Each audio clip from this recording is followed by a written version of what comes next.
Olá, bem-vindos e bem-vindas a Sernancelje, no dia 37 do nosso caminho de Santiago e no dia 1 do nosso caminho Torres.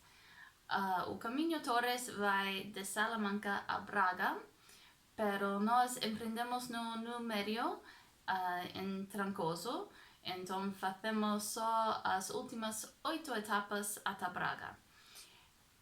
Não sabíamos casi nada deste caminho porque estábamos já bastante atarefados em as preparações para o caminho nascente, então não fizemos muitas pesquisas na internet sobre o caminho Torres.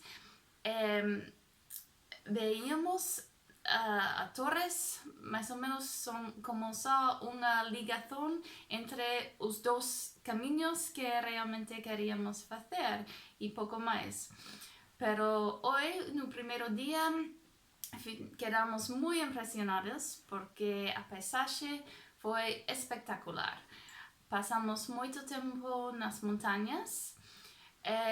Já passamos por várias cordilheiras de montanhas nos últimos dias e cada cordilheira é um pouco diferente.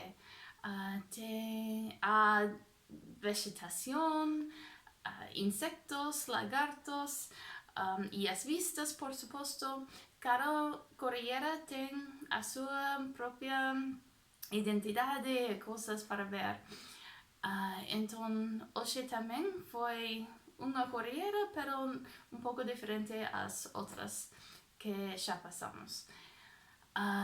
Depois de uma andaina bastante longa de 28 quilômetros, chegamos aqui a Sernancelje, que é uma vila muito pequena, muito agradável, pero sem muitos sítios turísticos para visitar.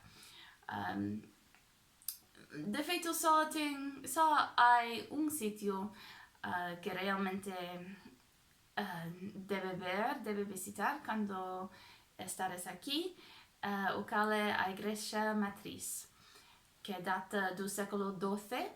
Eu creio que é a única igreja românica que vimos até agora neste caminho. É supostamente a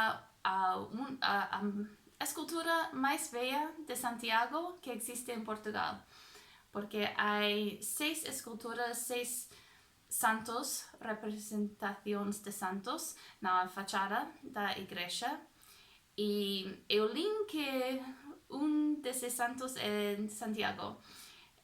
É difícil saber qual é, porque as esculturas são muito velhas e não se vê muito bem qual santo é qual, pero deles é Santiago, e é Santiago mais velho que existe em Portugal. Então isso também foi interessante. É tudo para hoje. Até amanhã!